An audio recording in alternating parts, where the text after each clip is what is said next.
Hello, my name is Kiriath, and today we are also going to talk about some Sisters of Battle stat lines, because we now know what the Paragon Warsuit can do, and what it can do is run at you fairly quickly and smack you in the face, it turns out. So, the Adeptus Sororitas' latest reinforcements just love whacking things with giant maces.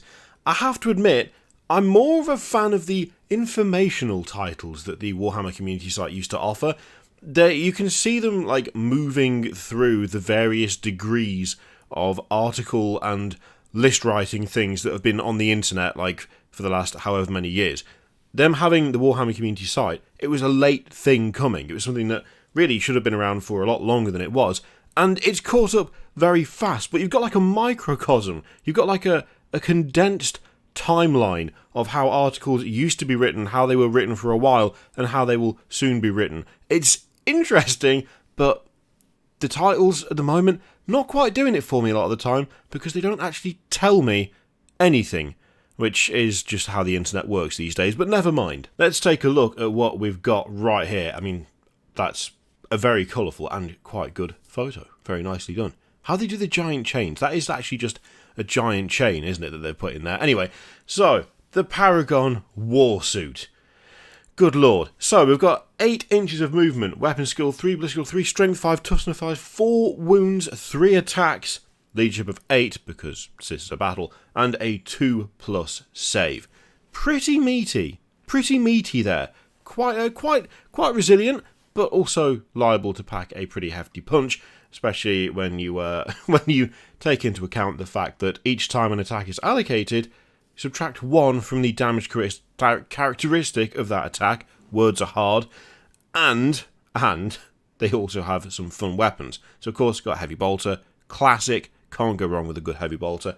But we also have the Paragon Warblade. Obviously, melee strength +1, AP -3, damage 2. And each time the bearer fights, it can make 1 additional attack with this weapon. I like that. I like there being a nice, proper difference between the different weapons.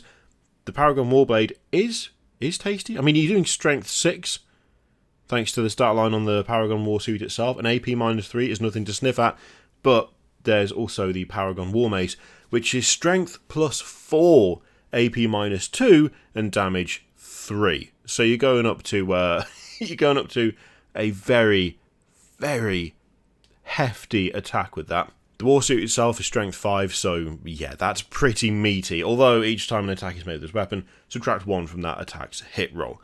Makes sense. Damage 3 and super high strength. There needs to be some sort of penalty for that, doesn't there?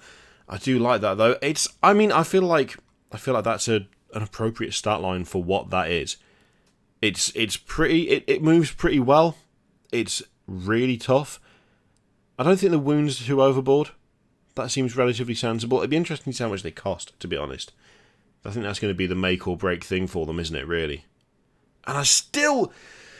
I just wish they all had the cloth, the robes off the character version of it. I just wish they all had that, because it would look so much better.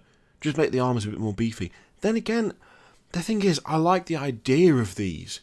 I would run something like this. I genuinely would. I wonder if we could get away with using my weird Ambot conversions as these. Ooh. Oh, there's a thought. If the base size is the same, and they're about the same height, there's a possibility. Ooh. Anyway, getting ahead of myself here. So, and by ahead of myself, I mean massively distracted. We also have the Celestian Sacrosanct, the lasses with the cool shields with the bolters strapped to them, well, bolt pistols strapped to them, and the iron railing decoration, which I absolutely love. So for this lot, we've got movement 6, again, weapon skill 3, ballistic skill 3, strength 3, toughness 3, wounds 1, 2 attacks, leadership 8, and again a 2+ save, thanks to that beefy shield right there. While many members of the Celestians are trained to act as bodyguards for their canoness and take to the field with the trusty Bolgan at their side, others venture out into the galaxy on holy quests. Take up powered shields and heavy melee weapons. Speaking of which, the Hallowed Mace, strength +2, AP -1, damage 2. Again, nice. The Anointed Halberd, which is an excellent name. Anointed is a good word. You don't get enough use of the word anointed, I don't think. Which, again, melee, but strength +3, AP -3, and damage 1. I quite like this unit. That is, again, it's a fun unit. I feel like Sisters of Battle are just getting some nice, interesting options that kind of expand them out that extra bit. It is a bit weird to see so much melee, in a way, because for a long time, the Sisters of Battle were not really melee focused in any way, shape or form. Even the Seraphim, 2 bolt pistols, it was like, that wasn't their main focus, and I'd say probably still isn't necessarily the main focus unless you really want to make it that, but them having that expansion of options is nice. It is nice. So we also have the Dogmata, which still just not a fan of this model. Still just not a fan of it. Same basic start line, but you've got 3 attacks and a 3+ save because there's no shield.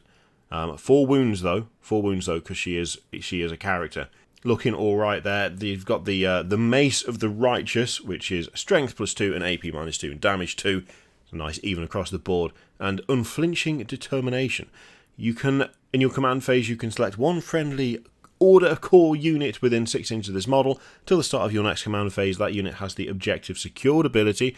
If a model in that unit already has this ability, that model counts as one additional model when determining control of an objective marker. I quite like that. That's a cool ability. That's fun. I have to admit, though, the thing that's standing out to me is the Warsuit. It really is. I do like that stat line. That is a lot of fun, and the different weapon options are kind of cool. I'm still back and forth on the model itself. I just feel like it needs more to bulk it out. It needs more in the way of cloth and robes. It needs to be closer to the special character that's got all of the extra adornments. And there's still the question of just where do the legs actually go, which is something I don't think we'll ever get the answer to, but that's fine. But I feel like my gut instinct is this is the kind of fun unit that I would like to mess about with. But it's again that thing of, well, if you don't like the model, what are you going to do? As I say, it makes me tempted to see if I can't get away with building a cheeky list with those Ambot conversions that I did. It would again be a bit daft, a bit silly, like nothing competitive in any way, shape or form, unless these things turn out to be exceptionally good, for their points cost at least. But I don't know, it's giving me ideas. It's just giving me those little tiny flashes of, ooh, I might be able to do something fun with this, which is always dangerous. It's always dangerous when that happens. But there we go. We've got the stats for the Paragon Warsuit, for the Sacristans, and for the Dogmata, and all of the weapons therein. Apart from the missile launchers, actually, thinking about it, we know what the melee weapons do.